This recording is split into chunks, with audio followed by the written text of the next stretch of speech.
नमस्कार दोस्तों, स्वागत है आप लोगों का हमारे चैनल मैथ्स मेकर में। तो आज हम लोग थर्ड शिफ्ट का देखने वाले हैं 18 तारीख का। ठीक है, अब हमारा लास्ट होने पे है। हम लोग 26 का कंप्लीट किए, 27 28 पूरा किए और 28 का आज हमारा पूरा हो जाएगा। फिर हमारा सिर्फ और सिर्फ 29 बचेगा। तो 29 तारीख का भी पूरा कंटेंट तैयार है, बस आप लोगों को बताना है। ठीक है उसके बाद अगर आप लोग चाहते हैं आरपीएफ का जो टोटल आरपीएफ एसआई का एग्ज़ाम जो हुआ है, ठीक है आरपीएफ एसआई का, उसमें टोटल 35 क्वेश्चन पूछा गया एक शिफ्ट में मैथ का। ठीक है, 35 क्वेश्चन मैथ का, 35 क्वेश्चन रीजनिंग का। हम अभी मैथ की बात कर रहे हैं, तो 35 क्वेश्चन जो मैथ का है उसका भी अगर सॉल्यूशन चाहते हैं तो कमेंट करके जरूर बताइएगा। ठीक है, जैसा कि आप लोग को हम बता दिए हैं, ये आरपीएफ एसआई का प्रश्न है जो कि आप लोग को पता ही है कितना महत्वपूर्ण होता है ये सभी एग्जाम्स के लिए जो भी प्रीवियस ईयर है। तो चलिए हम लोग कर लेते हैं आगे, अपना स्टार्ट करते हैं आज का, और इसको हम यहाँ से डिलीट करते हैं। तो आज हमारा कौन सा है, 28 नवंबर का थर्ड शिफ्ट मैथ का है। देख सकते हैं आप लोग, थर्ड शिफ्ट 28/11। चलिए हम लोग पहला क्वेश्चन से स्टार्ट करते हैं। तो ये रहा फर्स्ट क्वेश्चन। 5 कर्मागत ये क्या हुआ, 1 मिनट, अरे 30 हो गया, 1 मिनट। तो ये रहा हमारा पहला क्वेश्चन, इसमें कुछ एरर आ गया था, अब ठीक है, 1 मिनट ठीक है। देखिए, 5 कर्मागत संख्याओं का योग 260 है। प्रथम और अंतिम संख्याओं का योग क्या होगा। सबसे आसान चीज़ आप लोग को हम बता ही है। ठीक है, 5 को कर्मागत संख्या, 1 2 3 4 5। ये नहीं कि x माना है तो एगो x, दूसरा x+1 और तीसरा x+2। ऐसे आप लोग को नहीं करना है। वो तरीका जो हम समझाएं क्वेश्चन, उसी पे हमेशा सॉल्व करना है। इस टाइप का कैसे पता चलेगा कौन सा टाइप का, तो वो प्रैक्टिस करने के बाद। जैसे 5 कर्मागत संख्याओं का योग 260 है, ये पाँचों का जो जोड़ दिया हुआ है वो 260 दिया हुआ है। तो हम जब भी बीच वाला संख्या निकालेंगे, कैसे निकालेंगे बीच वाला संख्या, तो आप लोग को बताएं सबसे आसान क्या तरीका है। 5 को संख्या है तो 5 से भाग कर देंगे, तो जगह 5 पचे 25 और 5 दूना 10, कितना 5 पचे 25 25 और 5 दूना 10। तो ये हमारा बीच वाला संख्या निकलता है, कितना बीच वाला। तो बीच वाला पता चल गया। अब कर्मागत संख्या है तो ये कितना हो जाएगा 51, ये कितना हो जाएगा 50, अगला जो हमारा हो जाएगा 53, इसका अगला 54। हमसे पूछा है प्रथम और अंतिम संख्याओं का योग। प्रथम संख्या तो ये है और अंतिम संख्या ये है, इसका जो जोड़ हो जाएगा वो हमारा 104 हो जाएगा। कितना हो जाएगा 104, जो कि हमारा ऑप्शन नंबर चौथा में है। बस आप लोग को इसे ये ध्यान रखना था कि बिचला संख्या कैसे निकालते हैं। अगर बिचला निकल गया, आप लोग को जोड़ नहीं भी करना है और जोड़ बताना है, तो माध्य जो होता है वो हमारा पहला और अंतिम का जोड़ का आधा होता है। मतलब ये जो है वो आधा होगा किसका, पहला और अंतिम के जोड़ का। आप लोग को ये भी ट्रिक बताए हैं। ये आधा होगा तो ओरिजिनल संख्या कितना होगा 104, पहला और अंतिम का जोड़ कितना होगा 104।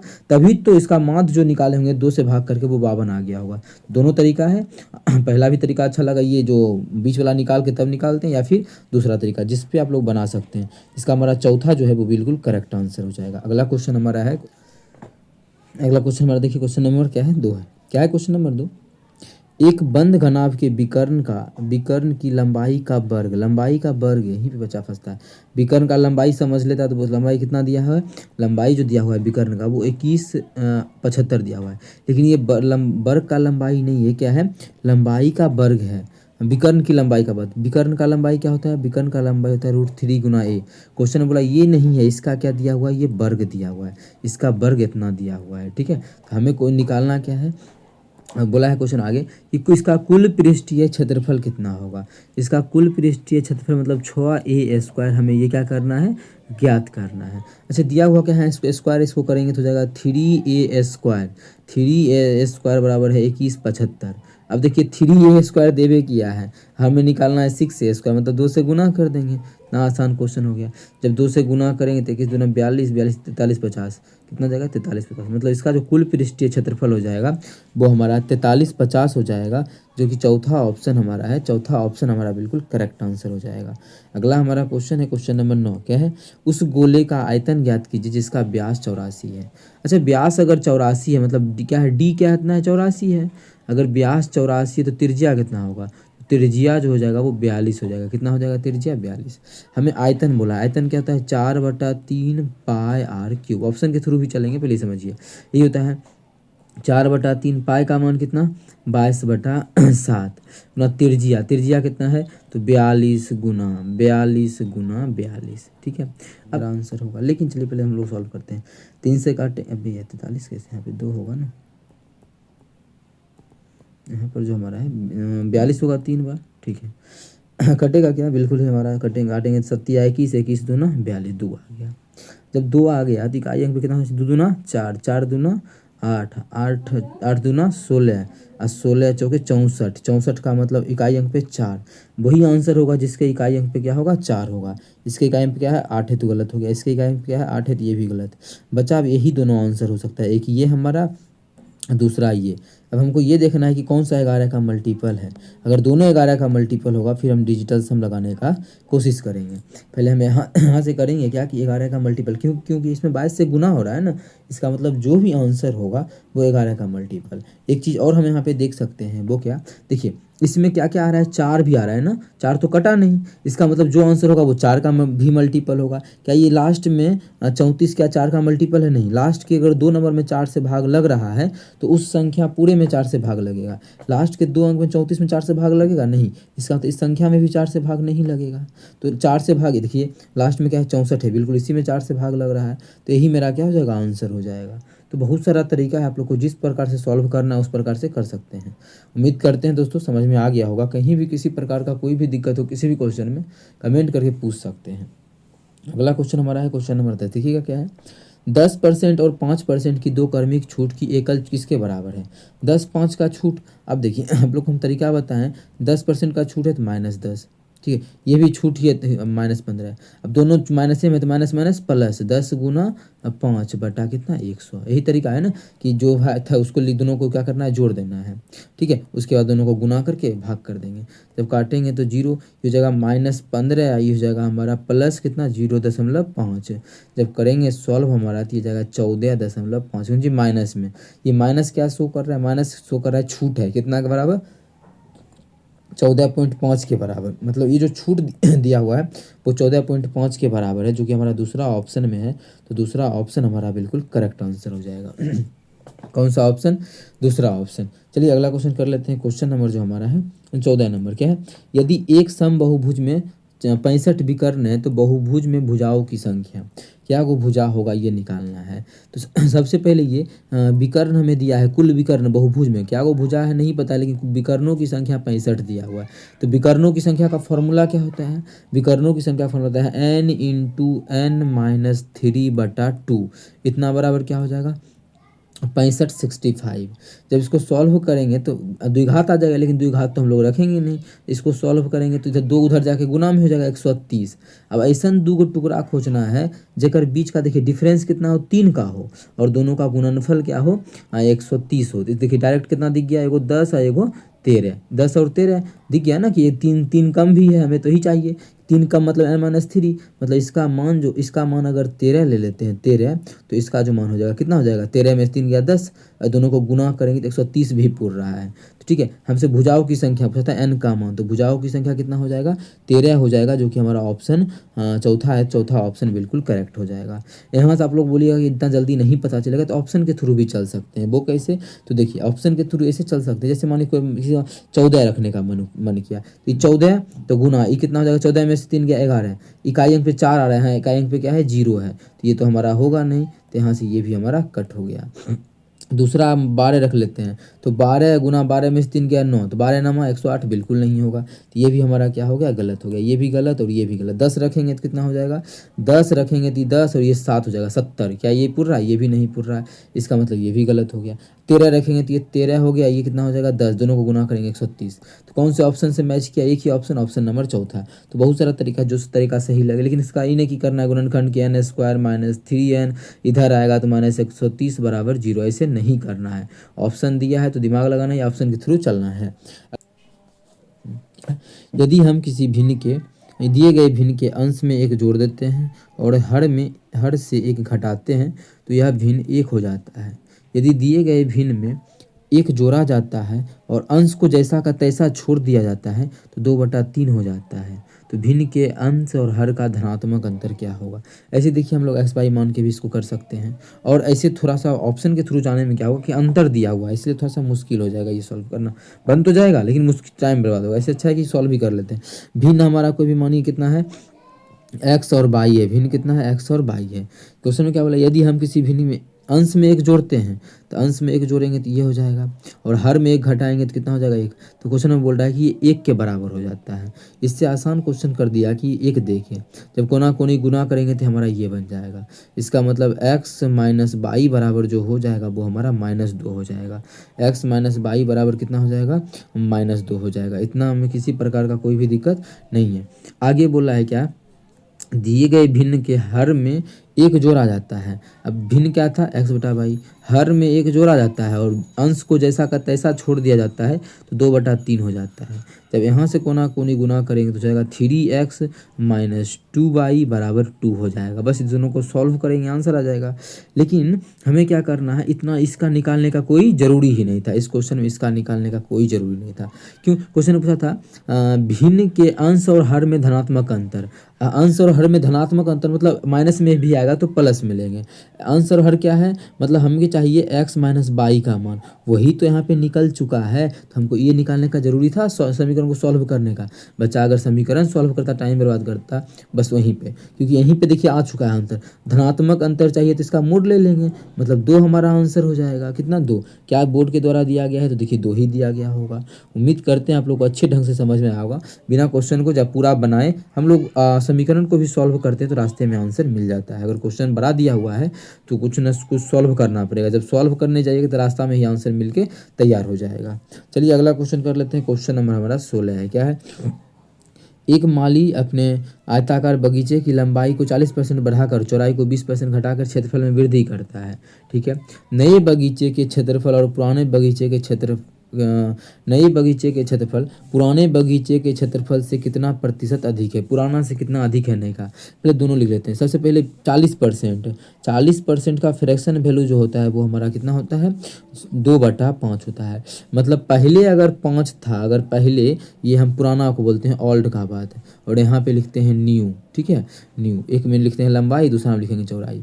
लंबाई अगर पहले 5 था पहले ओल्ड में, तो अब 40% वृद्धि मतलब 2 का वृद्धि हो गया। 2 का वृद्धि मतलब 7 हो जाएगा लंबाई। ठीक है, अब चौड़ाई में बोला है 20% घटा दिया जाता है, तो 20% का जो फ्रैक्शन वैल्यू होता है वो 1/5 होता है।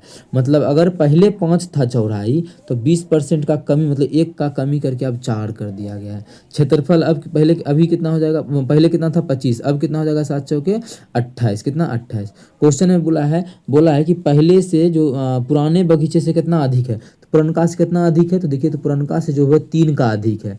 किससे, पुराना से पूछ रहा है ना, तो पुराना से भाग करेंगे और परसेंटेज निकालना है तो 100 से गुना कर देंगे। जब इसको काटेंगे तो 25 चौके 100 गुना करेंगे तो 4 तिया 12। मतलब पहला से जो है अभी पुराना नया वाला जो है कितने प्रतिशत अधिक है, 12% अधिक है, जो कि हमारा ऑप्शन नंबर दूसरा है। तो दूसरा ऑप्शन हमारा बिल्कुल करेक्ट हो जाएगा, 12%। उम्मीद करते हैं आप लोग इस प्रकार से क्वेश्चन को बनाए होंगे। ठीक है, चलिए अगला क्वेश्चन कर लेते हैं। क्वेश्चन नंबर जो हमारा है 17 है। क्या, निम्नलिखित तालिका का अध्ययन कीजिए और प्रश्न का उत्तर दीजिए। दिए गए वर्षों में एक परिवार का व्यय को दर्शाता है। बोला है वर्ष 2011 और 12 के लिए परिवार द्वारा भोजन पर कुल कितना खर्च हुआ। 11 पहले 11 के भोजन पे कितना 2000 खर्च हुआ है, और 12 में जो है परिवार द्वारा भोजन पे ही, 12 में भी भोजन पे कितना हुआ है 2045। 11 में हुआ है 2000 और 12 में जो हुआ है वो 2500 हुआ है। बस हमसे पूछा है कुल कितना खर्चा हुआ है, दोनों मिला 11 और 12 मिला टोटल जो हुआ है वो 4500 का खर्चा हुआ है। कितने का, 4500 का।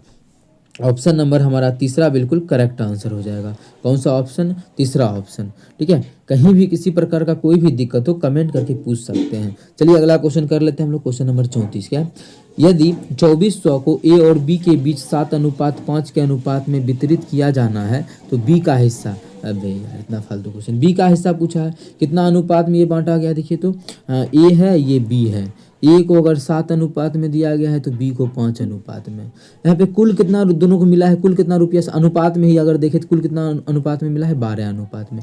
एक्चुअल में कुल कितना मिला है 2400 मिला है। कितना मिला है एक्चुअल में 2400। जब काटेंगे तो एक अनुपात का जो मान आ जाएगा वो 200 आ जाएगा। पूछा है बी का हिस्सा, बी को तो 5 अनुपात में मिला है, 1 अनुपात का मान 200, तो 5 अनुपात का मान क्या हो जाएगा 200 गुना 5 1000, मतलब बी को जो मिला है वो 1000 मिला है, जो कि ऑप्शन नंबर तीसरा में है।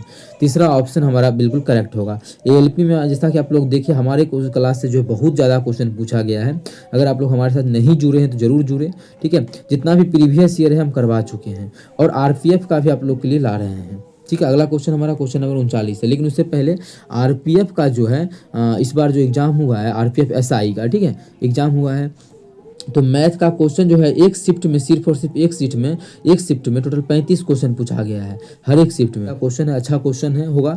एएलपी का तो बहुत आसान क्वेश्चन आता है, लेकिन एसआई का हम लोग देखेंगे किस प्रकार का पैटर्न है। ऐसे भी आप लोग एनटीपीसी किसी भी एग्जाम का अगर तैयारी कर रहे हैं तो प्रीवियस ईयर सभी रेलवे का जितना भी एग्जाम होता है सभी का लगाना बेहद जरूरी है, नहीं तो आप लोग मार खा जाइएगा एग्जाम में, मतलब मार खाने का मतलब नंबर नहीं उठ पाएगा, ठीक है। चलिए अगला क्वेश्चन हमारा 39 नंबर क्या है। एक बेईमान विक्रेता अपना माल क्रय मूल्य पर बेचने का दावा करता है कि जितना हम खरीदे हैं हम उतना हम बेचेंगे। तो दो को आदमी होता है, एगो शॉपकीपर होता है, एगो कस्टमर होता है, क्या एगो कस्टमर होता है, ठीक है, लेकिन गलत भार का उपयोग करता है, ठीक है। इस प्रकार 25% का लाभ प्राप्त करता है। तो 100 ग्राम के लिए वह कितने ग्राम वाट का प्रयोग करता है। अगर देना है, इसको दिखाना है कस्टमर को 100 ग्राम, तो पूछ रहा है एकरा कितना ग्राम देंगे, तो x ग्राम देंगे, मतलब ये कम ग्राम देगा, लेकिन कस्टमर को तो पता है कि x ग्राम दिया जा रहा है, मतलब 100 ग्राम दिया जा रहा है, कितना ग्राम 100 ग्राम, लेकिन देगा इसको कम ना, तभी तो उसको लाभ होगा। तब तो लाभ होता है कितना 25% का। अच्छा 25% का फ्रैक्शन वैल्यू कितना होता है, तो 1/4 होता है। इसका मतलब उसके घर से अगर कोई 4 का चीज़ है तो 4 का 25% 1 का नफा होगा, मतलब 5 में देगा कस्टमर को। अच्छा 5 का मान 100, इसका मतलब कितना गुना है 20 गुना, 20 गुना था ना, 20 25 100, इसका मतलब ये भी इसका 5 गुना रहा, 20 मतलब ये 5 का मान 5 का 20 गुना है 100, तो ये भी इसका 20 गुना देता होगा, मतलब 80 ग्राम देता होगा। कितना ग्राम 80 ग्राम। क्या ऐसा क्वेश्चन नहीं कर पाए? 100% आप लोग को ये क्वेश्चन हम करवा के भेजे थे। तो इसका ऑप्शन दूसरा हमारा बिल्कुल करेक्ट आंसर हो जाएगा। कौन सा ऑप्शन? दूसरा। चलिए अगला क्वेश्चन करते हैं। क्वेश्चन नंबर हमारा 45 है।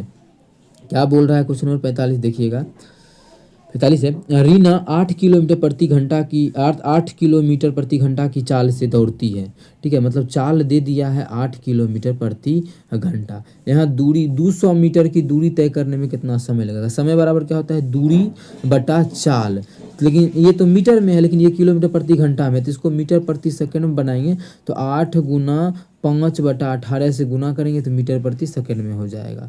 जब काटेंगे तो हमारा ये हो जाएगा 4 और ये हमारा हो जाएगा 9, मतलब हो गया 5 चौक 20/9। तो इसका जो चाल आ गया 20/9, 9 मतलब ऊपर चल जाएगा, ठीक है। जब इसको काटेंगे तो 10 बार में कट जाएगा, 10 गुना 9 करेंगे तो 90, मतलब समय जो आ गया वो हमारा 90 सेकेंड आ गया। कितना आ गया? 90 सेकेंड, जो कि ऑप्शन नंबर दूसरा है। तो दूसरा ऑप्शन हमारा बिल्कुल करेक्ट आंसर हो जाएगा। कौन सा ऑप्शन? दूसरा ऑप्शन। चलिए अगला क्वेश्चन कर लेते हैं। क्वेश्चन नंबर हमारा है 48। क्या है? आरब अकेले एक कार्य को 6 दिनों में पूरा कर सकता है। आरब जो है, मतलब आरब का मतलब ये लिख लेते हैं, ये जो है आरब किसी काम को 6 दिनों में पूरा कर सकता है। बबीता अकेले उसी काम को 8 दिनों में पूरा कर सकती है। अगर बबीता को भिड़ा दिया जाए तो वही काम जो है 8 दिनों में पूरा हो सकता है। आरब और बबीता इसे 2400 में पूरा करने के लिए स्वीकार किया गया। कितना? आरब 2400 में बोली कि हम कर देंगे काम को कंप्लीट, लेकिन क्या हुआ कि चैतन्य की सहायता से उन्हें 3 दिन में कार्य पूरा कर लिया। लेकिन अगर ए और आरब और बबीता तो थी ही, प्लस चैतन्य भी सी भी आ गया, तो यह काम 3 दिन में कंप्लीट हो गया। तो पूछा बबीता को कितना भुगतान किया जाएगा। बबीता का मतलब 8, अगर 8 दिन में काम करती तो कितना? सबसे पहले इसका सबका क्षमता निकालेंगे। रुपया जो बांटा जाता है इसके क्षमता के आधार पे ही बांटा जाता है, ठीक है। अब देखिए इसका जो निकालेंगे तो 24 हम 12 24 आ जाएगा। इसका एलसीएम मेथड सॉल्व करते हैं। ये 6 दिन में पूरा काम करता है, 6 दिन में 24 काम, तो एक दिन में कितना करेगा? 4 काम। ये करेगा एक दिन में 3 काम, और तीनों मिल के 8, 3 दिन में पूरा काम, तो एक दिन में कितना काम? 8 काम। अब देखिए सबका मेन है क्षमता निकालना, ए का, बी का और सी का। ए का क्षमता कितना है? 4 है, यहाँ पे आप लोग देख सकते हैं। ए का जो क्षमता है वो 4 है। बी का क्षमता कितना? एक दिन में 3 काम करता है। और सी का कितना आ जाएगा? ये दोनों मिलकर 7, तो 7 खत्म हो जाएगा, तो सी का बचेगा 1 अनुपात में, ठीक है। कितना बचेगा? 1 अनुपात में। अब देखिए इस यही क्षमता में रुपया भी यही अनुपात में मिलता है, तो 7, 4 3 7 1 8 8 अनुपात में रुपया मिलेगा। एक्चुअल में कितना रुपया मिला, ऐसा मिला के 2400। मतलब यहाँ से काटेंगे तो एक अनुपात का जो मान आ जाएगा वो 300 आ जाएगा। कितना, 300। ठीक है, 300। इसका मतलब सी जो है एक अनुपात में काम किया है, मतलब सी जो है 300 रुपये का काम किया। ये 3 अनुपात में काम किया, मतलब एक अनुपात का मान 300, तो 3 अनुपात का मान 900, ये 900 का काम किया। और ये जो किया है वो 1200 का। तीनों में से किसका पूछा है, पूछा है कि बबीता मतलब बी को कितना भुगतान किया जाना होगा। तो बी को जो है वो टोटल 900 रुपये दिया जाना होगा, जो कि दूसरा ऑप्शन में है। तो दूसरा ऑप्शन हमारा बिल्कुल करेक्ट आंसर हो जाएगा। कौन सा ऑप्शन, दूसरा ऑप्शन। चलिए अगला क्वेश्चन करते हैं। क्वेश्चन नंबर हमारा 60 है। क्या है क्वेश्चन नंबर 60, देखिएगा। 30 विद्यार्थियों की एक कक्षा में एक परीक्षा दी। 12 विद्यार्थियों का औसत प्राप्तांक 80 है और शेष विद्यार्थियों का औसत प्राप्तांक 75 है। तो कक्षा का औसत प्राप्तांक क्या है। देखिए ऑप्शन के थ्रू भी मतलब सॉरी क्या बोलते हैं कि बेसिक के थ्रू भी जल्दी ही निकलेगा। 30 को विद्यार्थी एग्जाम दिया, ठीक है। 12 को जो एग्जाम दिया उसका औसत 80 है। इसका मतलब इसका योगफल कितना हो जाएगा, 12 8 96 960।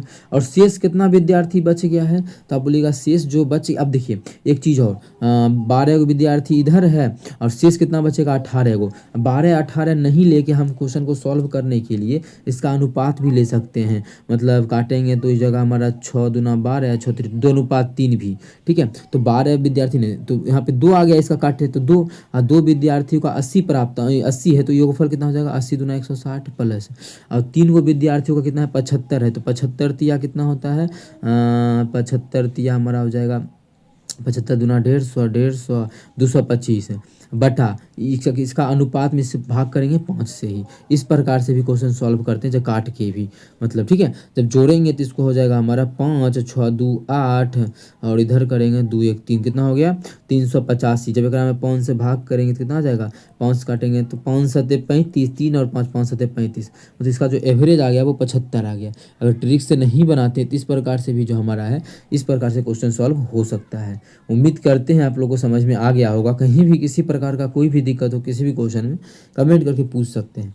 अगला क्वेश्चन हमारा 62 नंबर है। 60 और 90 के बीच सभी संख्याओं का अभाज्य संख्याओं का योग कितना है। किसका, अभाज्य संख्याओं का योग पूछा है 60 और 90 के बीच। तो 60 के बाद पहला अभाज्य संख्या 61 है, ठीक है। 90 तक में जाना है तो एकदम छोटा छोटा लिखते हैं, क्योंकि सभी जानना है ना। अब देखिए ये सभी का कोई ट्रिक नहीं है, ये सभी क्वेश्चन का कोई ट्रिक नहीं है, इसको हमको सॉल्व ही करना पड़ेगा, ठीक है। क्योंकि अभाज्य संख्या है ना, तो पहला 61 हो जाएगा। 61 के बाद 63 नहीं होगा, 64 65 भी नहीं होगा, 67 हो जाएगा। 67 भी अभाज्य संख्या है। 67 के बाद 71 हमारा अभाज्य संख्या है, ठीक है। 71 के बाद 73 क्या अभाज्य संख्या है, तो बिल्कुल हमारा 73 भी अभाज्य संख्या है। 75 नहीं है, 77 नहीं है, 79 एक के बार क्या है, अभाज्य संख्या है। तो सही लिख रहे हैं, बस आप लोग को ध्यान देना। पहला हमारा 61 हो गया, दूसरा 67 हो गया, तीसरा हमारा 71 हो गया। 71 के बाद जो है 73 लिख लिए, 73 के बाद जो है 79 लिख लिए हैं। 79 के बाद हमको 90 तक जाना है, ठीक है। 79 के बाद कितना हो जाएगा, 81 नहीं होगा, 83 हमारा क्या है, अभाज्य संख्या है। कितना, 83 जो है अभाज्य संख्या है। अब देखिए 83 अभाज्य संख्या, 83 के बाद जो है 87 भी 87 हमारा 815 बिल्कुल नहीं है, ठीक है। 87 के बाद जो हमारा 89 है, ये भी हमारा क्या है, अभाज्य संख्या है। 89 जो है ये भी हमारा क्या है, अभाज्य संख्या है। बस इतना ही आएगा। हमसे पूछा था 60 और 90 के बीच में, 60 से लेके 90 तक में, तो अभाज्य संख्या इतना ही है। बस सभी को जोड़ देंगे। पहला बात कि सब क्या है, सब 70 के आसपास है ना, जोड़ ही लेते हैं। 60 जोड़ लेते हैं, एक 60 है, 60 सबका समझ लेते हैं, तो हो जाएगा ये हमारा 60 60 120 6 6 12 18 6 24 30 6 25 6 7 42 6 7 कितना हो गया, 6 7 जो हमारा हो गया 42 आ गया। 42 मतलब 420 आ गया प्लस, मतलब और अधिक होगा, ठीक है। एकरा में 1 7 8 8 और 11 8 और 11 जोड़ेंगे कितना होगा, 8 प्लस 11 करेंगे तो 19 हो जाएगा। 19 और यहाँ 13 ले लेंगे, 19 प्लस 13 कितना हो जाएगा, 32 32 और यहाँ 19 करेंगे, 32 प्लस 19 32 8 हाँ 51 हो जाएगा। 51 प्लस 23, क्योंकि उधर 60 ही लिए थे तो 23 जोड़ना पड़ेगा।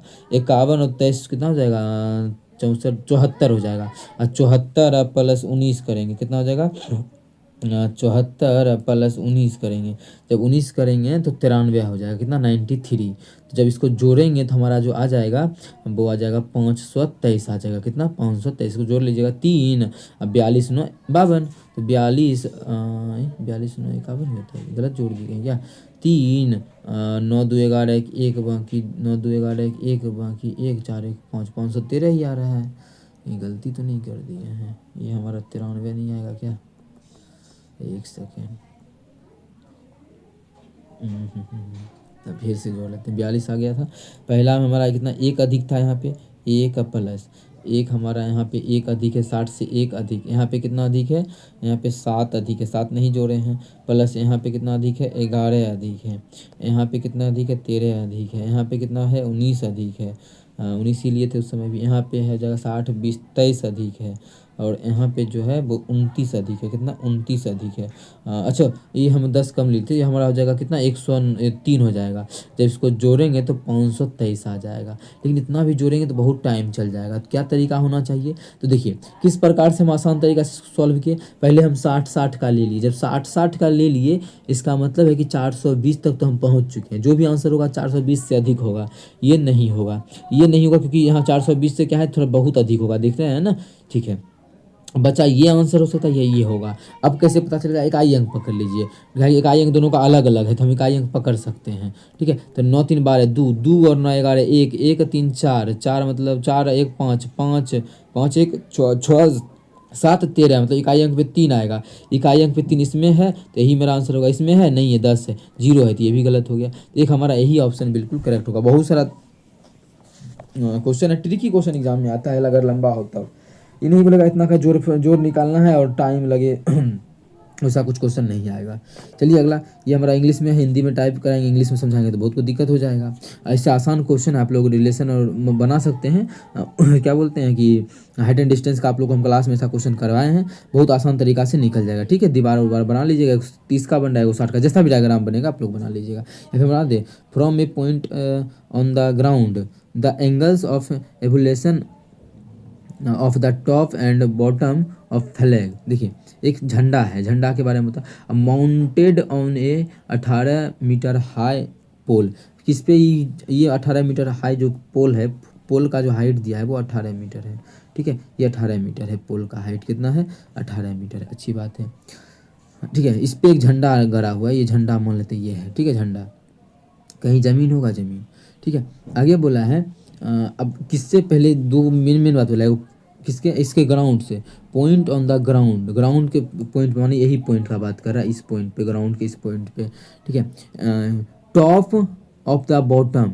Of top and bottom, top का जो बन रहा है वो 60 डिग्री का, टॉप से कितना बोल रहा है, top and bottom of the flag, झंडा के टॉप से यहाँ से और बॉटम से, ठीक है, जो कोण बन रहा है वो बन रहा है 60 डिग्री का और 38 डिग्री का, झंडा के टॉप से बन रहा है 60 डिग्री का, झंडा से टॉप से जो कोण बनेगा, यहाँ से जो कोण बनेगा वो 60 डिग्री का, ये कोण कितने का बनेगा 60 डिग्री का, ऐसा क्वेश्चन में बोला है, और इसके बॉटम से जो एंगल बन रहा है इसी बिंदु पे, इसके बॉटम से वो बन रहा है कितने डिग्री का 30 डिग्री का, कितने का 30 डिग्री का, आसान क्वेश्चन हो गया है ना। तो हाइट ऑफ द फ्लैग मतलब ये हाइट निकालना है, किसका, ये हाइट, तो आसान क्वेश्चन है, आप लोग निकाल सकते हैं, ठीक है, नहीं तो हम यहाँ तो बताते ही हमेशा। भी देखिए अगर हम 30 का निकाले तो कौन सा त्रिभुज पकड़ेंगे, 30 का निकालने के लिए ये त्रिभुज पकड़ना पड़ेगा, ये त्रिभुज, ठीक है, इस त्रिभुज में क्या लगा देंगे टेन थीटा, टेन कितना 60 है ना, टेन 30 है, टेन 30 का मान जो होता है वो 1/√3, तो 1/√3 बराबर लंब बटा आधार, लंब कितना है 18 बटा आधार, ये है आधार एक्स हो गया,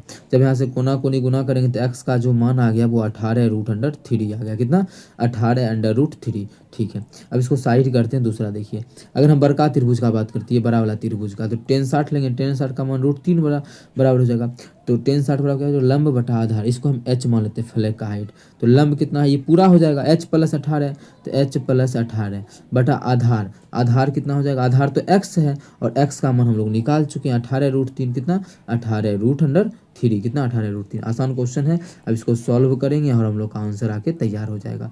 जब कोना कोनी 18√3 गुना √3 3, 18 × 54 बराबर क्या हो जाएगा h + 18, जब यहाँ से हम सॉल्व करेंगे तो h बराबर जो हो जाएगा 54 - 18, ठीक है। तो h बराबर हमारा 36 आ जाएगा, कितना 36 आ जाएगा। तो ये ऑप्शन हमारा दूसरा बिल्कुल करेक्ट हो जाएगा। लेकिन ये सब क्वेश्चन अगर आप लोग जल्दी बना पाते हैं तो प्रैक्टिस करके जाएगा तभी जल्दी बनेगा, नहीं तो फिर टाइम लग जाएगा। ठीक है, ऐसे रेशियो मेथड से भी हम क्वेश्चन को समझा चुके हैं। वो क्या है, अगर हमारा ये एंगल 30 डिग्री दिया हुआ है, अगर एंगल हम 30 लेते हैं तो अनुपात बताएं, ये 1 होगा तो ये √3 होगा। ये 18 है, 1 का मान, तो इसका मान हो जाएगा 18√3। डायरेक्ट देखते ही निकल जाएगा। ये सब क्लास का क्वेश्चन अगर नहीं किए हैं तभी आप लोग को ये सभी क्वेश्चन में दिक्कत हो रहा होगा।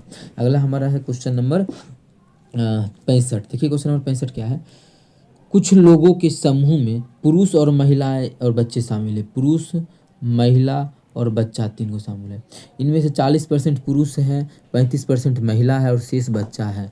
और उसका औसत भार इतना इतना दिया हुआ है। ठीक है, तो कुल औसत भार पूछा है। अब देखिए बोलिएगा कुल औसत भार भी पूछा है, बच्चों का संख्या भी नहीं दिया। तो जो मनसो मान सकते हैं बिल्कुल जो मनसो। लेकिन हम लोग क्या करेंगे, जो दिया है उसी का रेशियो निकाल कर क्वेश्चन सॉल्व कर देंगे। देखिए आप लोग को हम बताए थे रेशियो से क्वेश्चन सॉल्व होता है कहाँ पे, यहाँ पे देखिए 12 दिया था लेकिन 12 नहीं लिए थे। तो 12 था, 18 था, तो रेशियो लिए थे 2 3, फिर भी हमारा आंसर आ गया था। तो रेशियो भी लेते हैं तो क्वेश्चन जो होता है वो सॉल्व हो जाता है।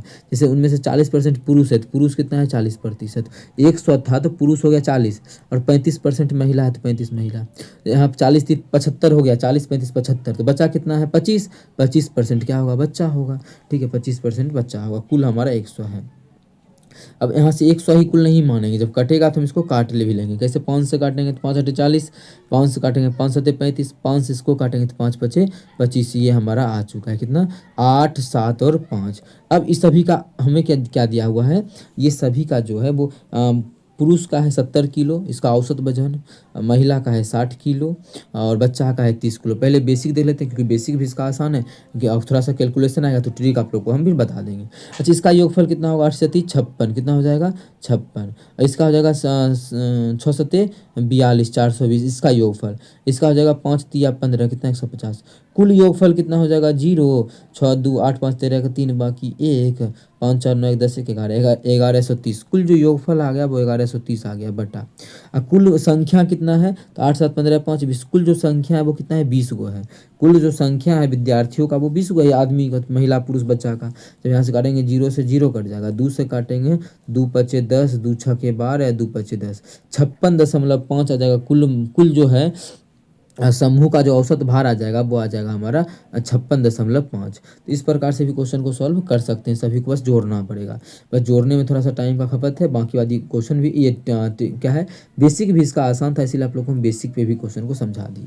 ऐसे अगर बेसिक पे नहीं निकालना है तो समझिए अपने मन से, मान लीजिए कुछ भी बीच में कौन सा है 60 है ना, तो मान लेते हैं कि एवरेज कितना है 60 है, मान लेते हैं एवरेज क्या है 60 है। लेकिन ये कितना है, एवरेज 70 हो गया, कितना 10 अधिक है। जब 10 अधिक है क्या को संख्या पर, 10 जो अधिक है क्या को संख्या पर, 8 को संख्या पर, मतलब टोटल क्या है 80 अधिक है। ठीक है, ये तो 0 है कि यही मानवे किए हैं। ये कितना है, इससे 60 कम है, ये 30 कम है, कितना है 30 कम है, कितना क्या को संख्या पे, 5 को संख्या पे, मतलब कुल कितना कम हो गया, ये 30 25 150 150 कम है। तो ओवरऑल दोनों मिला के कितना का बढ़ोतरी है या कम है, ये प्लस में है 80, ये माइनस में 70, मतलब ओवरऑल जो 70 का क्या है ये कमी है। इसमें 70 का कमी करेंगे तब आंसर मिलेगा क्या को संख्या पर, तो जोड़े तो 20 को संख्या पूरा ना, तो 20 को संख्या पर। जब 0 से 0 गया मतलब -3.5 आ जाएगा। जब एक में घटा देंगे 3.5 तो हमारा कितना आ जाएगा, 3 घटाएंगे तो हो जाएगा 57, 1 गया तो 56, तो 56.5, कितना 56.5। आप लोग को जो तरीका समझ में आया आसान लगा उससे बनाइए। बेसिक भी इसका आसान ही था इसलिए हम दोनों का दोनों बता दिए। अगला क्वेश्चन हमारा है 1988 में एक शहर की जनसंख्या 50,000 थी। 1988 में शहर का जो जनसंख्या था वो 50,000 था। ठीक है, एक वर्ष में 1889 तक इसमें 25% की वृद्धि हुई। ठीक है, एक साल में, और अगला वर्ष 30% का वृद्धि कमी हो गया। तो 91 में 40% की वृद्धि हुई। तो 91 के अंत में पूछा है, ये घुमा घुमा कर दिया। लेकिन आसान क्वेश्चन क्या किया है, पहला साल माने कितना का वृद्धि, पहला साल तो वृद्धि हुआ है कितना का, 89 में 25% का, इतना गुना। पहले हम 89 का देखते हैं, 89 में 25% का वृद्धि है तो 25% का फ्रैक्शन वैल्यू या फिर 25 डायरेक्ट लिख सकते हैं। लेकिन फ्रैक्शन वैल्यू देखेंगे तो 1/4, मतलब अगर 4 था कुल तो उसमें 25% का वृद्धि मतलब 5, 1 का वृद्धि मतलब 5 हो गया। ठीक है, गुना ऐसे भी देखिए 125/100 भी लिखते रहे, 25 का वृद्धि मतलब 125/100 जो काटेंगे तो 25 × 125, 25 चौके 100, 5/4 ही है, 5/4 ही। तो वैसे भी डायरेक्ट हम यहाँ भी लिख सकते हैं, कोई बड़ा इशू नहीं है। ठीक है, अलग में सॉल्व किए तो अपना अलग ही रुतबा होता है अलग में सॉल्व करने का। ठीक है, अगला हमारा है अगले बस 90 में 30% का कमी हो गया। 30% का फ्रैक्शन वैल्यू जो होता है वो हमारा होता है 3/10। मतलब कोई चीज़ अगर 10 का था तो उसमें 3 का कमी 7 हो गया। ये 90 का कहानी है। 91 का कहानी जो है 91 का कहानी है, उसको भी हम देख लेते हैं। 91 में 40% का वृद्धि हो गया। 40% का फ्रैक्शन वैल्यू काटेंगे तो 2/5 ही आ जाएगा। 40% का फ्रैक्शन वैल्यू 2/5 मतलब 5 का चीज़ था तो उसमें 2 का वृद्धि मतलब 7 हो गया। यही तो अंत में आएगा, बिल्कुल आएगा। देखिए इसको हम ऑप्शन के थ्रू भी कैसे निकालेंगे, इतना सॉल्व नहीं करेंगे क्योंकि जो भी आंसर 7 कटेगा क्या नहीं कटेगा, तो जो भी आंसर होगा 7 का मल्टीपल पहले जो कटेगा ना उसको काट लेते हैं, तब आसान क्या होगा क्वेश्चन को बनाना। देखिए ये 5 से ये 5 हमारा कट गया। 1 0 से 1 0 इसका कट जाएगा। ठीक है, 4 से काटेंगे तो ये हमारा कट जाएगा कितना 125 पर कितना आ जाएगा 2 0, 125 चौक 425 चौक 100 500 2 0 आ गया। नहीं 1 0 आएगा, 1 0 तो कट चुका है। 125 500 कट गया, 1 0 1250। अब जब इसको गुना करेंगे 7 कितना होगा 49, तो हमारा जो आ गया 1250 गुना कितना हो जाएगा 49 हो जाएगा। लास्ट में तो 1 0 भी करेगा लेकिन इकाई अंक पे कितना आएगा 9 5 45 5। 5 क्या है 50 है, सब के लास्ट में, इसके भी लास्ट में 50 है, इसके भी और इसके भी, मतलब आंसर सब हो सकता है पहला बात। और दूसरा आप देखिए इसमें हम एक चीज़ ये कर सकते हैं, जो भी आंसर होगा 7 का मल्टीपल होगा तो 7 का किस में भाग लग रहा है ये चेक कर लेते हैं। ठीक है, 7 का हमारा किस में भाग लग रहा है, लेकिन टाइम लग जाएगा तो गुना ही कर देते हैं ना। तो हमारा कितना है देखा, आसान है, गुना भी आसान है। क्यों, क्योंकि अब देखिए इसलिए नहीं किए 7 का मल्टीपल चेक क्योंकि बहुत सारा टाइम लग जाएगा बर्बाद। इससे अच्छा है कि 125 को हम 49 से गुना कर देंगे, 0 का 0 दे देंगे। ठीक है, क्योंकि 25 से गुना करना आसान है। अब 25 से क्या 50 से करते तो और जल्दी हो जाता है सॉल्व। डायरेक्ट मानिए इसको इतना नहीं समझ के 49 से गुना करना है तो 49 को हम क्या लिख सकते हैं 50 - 1। देखिए और भी आसान, तो 1 से गुना करेंगे तो कितना हो जाएगा ये 125 पचे कितना होता है 25 पचे 5 125 500 और 25 पचे 125 मतलब 625 कितना आ गया 625 पे 0 और घटा देंगे 125 घटा देंगे तो हो जाएगा हमारा कितना 6100 कितना हो जाएगा 25 और एगो 0 पहले से था तो 6100 देखिए कितना जल्दी गुना हो गया। लेकिन अगर 7 का मल्टीपल चेक करते तो काफ़ी लंबा टाइम लगता, मतलब 61,225 किस ऑप्शन में, ऑप्शन नंबर हमारा दूसरा है तो दूसरा ऑप्शन हमारा बिल्कुल करेक्ट आंसर हो जाएगा। कौन सा ऑप्शन दूसरा। अगला हमारा है ये x बराबर -1 पर इसका मान पूछा, x बराबर -1 पर इसका मान क्या होगा। तो इसका -1 रखेंगे तो -1 का क्या हो जाएगा स्क्वायर -5 -1 का स्क्वायर करेंगे तो +1 -5 तो कितना हो जाएगा इसका -4। बस सॉल्व करना था तो -4 हमारा ऑप्शन नंबर तीसरा था तो तीसरा ऑप्शन हमारा बिल्कुल करेक्ट आंसर हो जाएगा। चलिए अगला क्वेश्चन हमारा 70 नंबर है। निम्नलिखित में से कौन सी संख्या 7 और 11 दोनों से विभाज्य है। कौन सी संख्या 7 और 11 दोनों से विभाज्य है। इसका मतलब हमको क्या करना पड़ेगा 7 और 11 दोनों का क्या लगाना पड़ेगा ट्रिक लगाना पड़ेगा। तो पहले 11 का आसान है तो 11 का लगा लेते हैं। 11 का क्या है ये हमारा है कितना 3 2 5 5 आ गया, ये 5 4 9 9 जब घटाएंगे तो कितना आ गया 4। 11 का मल्टीपल या 0 आता है तभी 11 से भाग होता है, इसका मतलब इसमें भाग नहीं लगेगा 11 से। जब 11 से नहीं लगेगा तो हम आगे चेक ही नहीं करेंगे 7 का। ये 6 2 कितना हो गया, ये जब करेंगे तो 6 8 2 10 10 आ गया माइनस 6 4 10, इसमें जो है 11 से भाग लगेगा, इसमें हमारा क्या होगा 11 से भाग लगेगा। ठीक है, 7 का बाद में चेक कर लेंगे, पहले आगे चलते हैं। इसमें 11 से भाग तो लग गया, इसमें 7 1 8, इसमें भी 7 1 8, इसमें भी जो हमारा है 11 से इसमें भी भाग लग गया, 11 से हमारा इसमें भी भाग लग रहा है। ठीक है, चलिए आगे हम चेक नहीं करेंगे क्योंकि पहले 7 का भी कर लेते हैं। इस दोनों से 11 में भी लग गया, 7 देंगे 7 सत्तिया 21 बच गया 5 और 8 58 सत्ती 8 56 बच गया 2 और 4 24 लगेगा 24 में 7 से नहीं लगता है, नहीं लगता है, इसका मतलब इसमें 7 से नहीं लग रहा है तो गलत हो गया। इसमें चेक कर लेते हैं 11 से तो चेक कर लिया, अब हमें 7 से कर लेना है। 7 से करेंगे तो 7 दूना कितना होता है 14 होता है, बच गया 3 और 7 37 7 5 35 बच गया 2 और यहाँ पे लास्ट में 1 था तो 21 सत्तिया 21, इसमें 7 से भी लग गया और 11 से भी लग गया। इसका मतलब आगे हमें चेक ही नहीं करना है, यहीं पे हमें रुक जाना है। तो इसका 17 51 जो है बिल्कुल करेक्ट आंसर होगा। हमसे पूछा था कौन सी संख्या से 11 से और 17 7 से दोनों से भाग होगा, तो हमारा ऑप्शन नंबर सी बिल्कुल करेक्ट होगा। अगला हमें इसका क्या करना है मान ज्ञात करना है, क्या करना है इसका मान। चलिए कर लेते हैं सॉल्व। सबसे पहले कुछ नहीं दिया मतलब वर्गमूल निकालना होता है। तो नंबर देखिए 16 का वर्गमूल कितना होता है 4 होता है, तो 4 हो गया। ठीक है, अब 4 जब हो गया, दशमलव दशमलव कितना है 4 गो अंक के बाद है, अंडर रूट है 4 गो अंक के बाद है, दो गो अंक के बाद होगा, देखिए पीछे से 2 और 2 4 अंक के बाद है। तो इसमें भी देंगे 2 अंक के बाद दशमलव, क्योंकि वर्गमूल हो रहा था तब 4 अंक के बाद था। इसमें हमें गुना करना है कितना से, अब देखिए क्या दे दिया है, यहाँ घनमूल दे दिया है। सबसे पहले 8 का घनमूल कितना होता है, 8 का घनमूल 2 होता है, तो 2।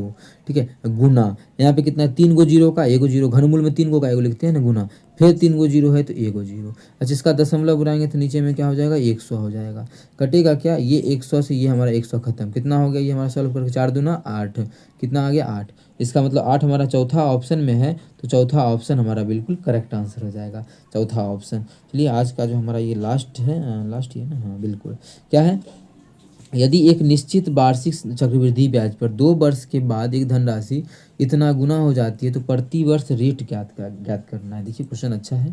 ठीक है, प्रति वर्ष 2 वर्ष के बाद तो कितना गुना हो जाता है, 2 सही 1/4 गुना। तो इसको तोड़ेंगे तो कितना हो जाएगा 4 दूना 8, 8 एक 9/4, कितना 9/4। 9/4 का मतलब है कि हम नीचे वाला को शुरू वाला मान लेते हैं प्रिंसिपल। अगर प्रिंसिपल 4 था तो 2 वर्ष के बाद कितना 2 ईयर्स के बाद जो हो गया ये 9 हो गया। काहे 9 हो गया, देखिए शुरू में जितना था उसका क्या हो गया 9/4, 9/4, तो 4 से 4 कट गया मतलब 9 हो गया। इसीलिए हम नीचे वाला मानते हैं कि क्वेश्चन आसान होता है। ठीक है, मतलब 9/4 गुना हो गया, क्या 9/4 इसका 9/4 गुना हो गया। ठीक है, ये हमारा अनुपात निकलता है। 2 साल के बाद हो गया मतलब अमाउंट है ये। अब देखिए दो जितना भी समय दे, 2 साल दिया है तो अंडर रूट करेंगे मतलब वर्गमूल निकालेंगे, 3 साल देता तो घनमूल निकालते, 2 साल दिया है तो वर्गमूल करेंगे तो 2 2, तो इसका वर्गमूल कितना होता है 2 और इसका वर्गमूल 3। ये जो निकल गया आपको पहला साल का निकल गया, 1 साल में इतना होता है। ठीक है, ये 1 साल का निकला, 2 साल दिया था ना, 2 साल को 4 और 9 था, लेकिन अब जब हो गया 1 साल का, तो कितना का वृद्धि हुआ है 1 साल में, 1 का वृद्धि हुआ है, किस पे 2 पे, 1 पे 2 पे, 1 का वृद्धि 2 पे, परसेंटेज निकालेंगे तो 100 से गुना कर दिए तो काट के कितना आ जाएगा 50, मतलब जो है 50% का वृद्धि हो गया, कितने का 50% का, जो कि हमारा ऑप्शन नंबर तीसरा है। तो तीसरा ऑप्शन हमारा बिल्कुल करेक्ट आंसर हो जाएगा। कौन सा ऑप्शन, तीसरा। तो आज का सेवा यहीं पे समाप्त होता है। कहीं भी किसी प्रकार का कोई भी दिक्कत हो किसी भी क्वेश्चन में कमेंट करके पूछ सकते हैं। ये आपका अपना चैनल है मैथ्स मेकर। ठीक है, चलिए अब मिलेंगे हम लोग अगला शिफ्ट जो हमारा अब बचा है, कितना अभी दिखाई देता है आप लोग को, 29 तारीख का स्टार्ट करेंगे, जो कि आप लोग को मिलेगा नेक्स्ट क्लास में। Thank you.